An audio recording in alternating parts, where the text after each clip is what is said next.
আসসালামু আলাইকুম। আমি আজকে আপনাদের সাথে যে বিষয়টি নিয়ে কথা বলবো সেটি হচ্ছে সিওপিটি, কার্গো অয়েল পাম্প টারবাইন। তো এটা আফ্রামেক্স বা বিএলসিসিতে থাকে, আর কেমিক্যাল ট্যাঙ্কারগুলোতে থাকে হচ্ছে ফ্রেমো। তো এখানে আমরা কিভাবে সিওপিটি ইউজ করি সেটাই আমি আপনাদেরকে দেখানোর চেষ্টা করব।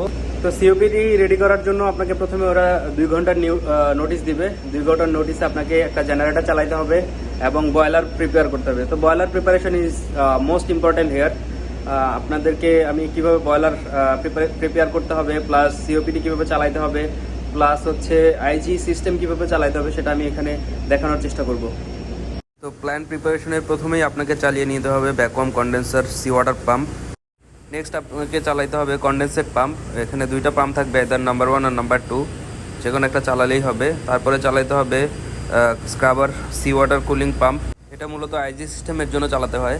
এমনিতে ডেক্সিল পাম্প অলওয়েজ চলতে থাকে, তারপরেও আপনাকে প্রেশার মনিটর করতে হবে এবং পানির লেভেলও মনিটর করতে হবে।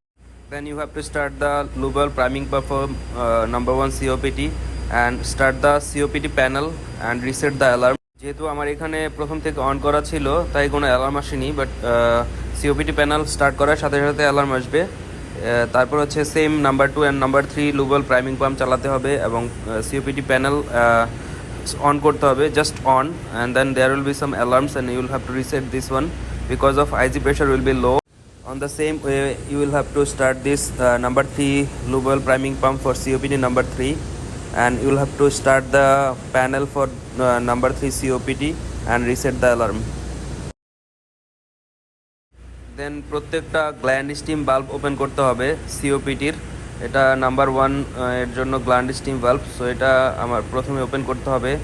তারপরে হচ্ছে নাম্বার 2 সিওপিটি গ্ল্যান্ড বাল্ব ওপেন করতে হবে।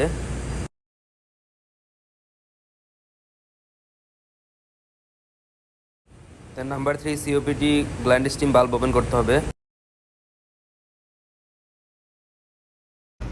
আমার জাহাজে 2টা বয়লার আছে, একটা হচ্ছে হাই প্রেশার বয়লার, একটা লো প্রেশার বয়লার। একটা হচ্ছে কম্পোজিট বয়লার যেটা লো প্রেশার, এবং হাই প্রেশার হচ্ছে সিওপিটির জন্য। সো 2টাই হচ্ছে আলফা লেভেলের। তো সিওপিটির জন্য প্রথমে বয়লার চালাইতে হলে আপনাদেরকে ম্যানুয়ালি চালাইতে হবে। তো এখানে দেখেন আমার প্রথম থেকেই চালানো আছে, তার জন্য আপনাদেরকে আমি যদিও সিস্টেমটা আমি দেখাচ্ছি, এখানে গিয়ে ম্যানুয়ালি বয়লার চালাইতে হবে সিওপিটির জন্য। ম্যানুয়ালি না চালাইলে আপনি কখনো আইজি চালাইতে পারবেন না।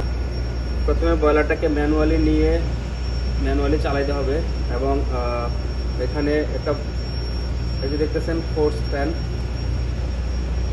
এটা ফোর্স রান হতে হবে। তারপর হচ্ছে আপনাকে ধীরে ধীরে বয়লারের লোড ম্যানুয়ালি ইনক্রিজ করতে হবে। তো ম্যানুয়ালি লোড ইনক্রিজ করার জন্য আপনাদের যেতে হবে এখানে, then manually load increase, so then you can increase the load from here. যতটুকু আপনার লোড প্রয়োজন হবে, আপ টু 27 আমরা এখানে লোড রাখি।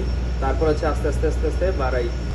এখানে মোস্ট ইম্পর্টেন্ট হচ্ছে আপনার ডাম্পিং স্টিম। তো আমরা এখানে স্টিম ওভারভিউতে গিয়ে এখানে ডাম্পিং স্টিমটা সেট করবো 12.8-এ। তো অলরেডি 12.8-এ সেট করা আছে পাম্প ওভারভিউ। এখান থেকে আমাদের ফিড পাম্প চালাইতে হবে, বয়লার ফিড পাম্প, এবং ফিড ওয়াটার ওভারভিউয়ে গিয়ে আপনার ফিড ওয়াটার ভালভটা অটোমেটিক্যালি সেট করতে হবে। যখন বয়লারের প্রেশার 2 থেকে 3 বার হবে তখন এই ওয়ার্ম আপ বাল্বটা খুলতে হবে slowly crack open, then warm up the line. এখানে মূলত 2টা লাইন যাবে, একটা হচ্ছে ডাম্পিংয়ের জন্য, একটা যাবে হচ্ছে ওয়ার্ম আপের জন্য। এই বাল্বটা ওয়ার্ম আপ বাল্ব। সো এই ওয়ার্ম আপ বাল্বটা ক্র্যাক ওপেন করতে হবে। নিচে আর একটা ড্রেন বাল্ব আছে, ড্রেন বাল্বটাও ক্র্যাক ওপেন করে ওয়াটার ড্রেন করতে হবে। ওয়াটার ড্রেনিংটা এখানে মোস্ট ইম্পর্টেন্ট পার্ট, কারণ এটা হচ্ছে হাই প্রেশার বয়লার। আপনার হাই প্রেশার বয়লারের ওয়াটার ড্রেন না করলে এখানে ওয়াটার হ্যামারিং হবে অনেক বেশি। তো আপনাকে এই ড্রেন বাল্বটা খুলতে হবে এবং পানি আস্তে আস্তে ড্রেন করতে হবে। যখন আপনার লাইন থেকে সম্পূর্ণ পানি ড্রেন হবে তখন এই মেইন স্টিম বাল্ব আস্তে আস্তে খুলতে হবে এবং যেন কোনো ওয়াটার হ্যামারিং না হয় সেদিকে খেয়াল রাখতে হবে। এখন আপনার boiler ready, so check all the parameters and check the burner also. এখন নিচে এসে সিওপিটির জন্য মেইন স্টিম বাল্বটা আস্তে আস্তে ফুল ওপেন করতে হবে। এটা হচ্ছে সিওপিটির জন্য যাচ্ছে, সো এই লাইনটা আলাদা। বাল্বটা ধীরে ধীরে ফুল ওপেন করতে হবে। তারপর আপনার বয়লার লোড ধীরে ধীরে ইনক্রিজ করে প্রেশার 7 থেকে 8 বার করে আপনাকে নিচে গিয়ে রাউন্ড দিতে হবে এবং দেখতে হবে যে ভ্যাকুয়াম কন্ডেন্সারের প্রেশার কত আছে। এটা -0.06 অথবা 0.05 আসবে, এবং তখন আপনি বুঝতে পারবেন যে আপনার সিওপিটি এখন রেডি আছে। অথবা আপনার ভ্যাকুয়াম কন্ডেন্সারের ভেন্ট লাইন দিয়ে যদি এভাবে স্টিম আসা শুরু করে, তাহলে আপনি বুঝতে পারবেন যে আপনার সিওপিটি এখন রেডি।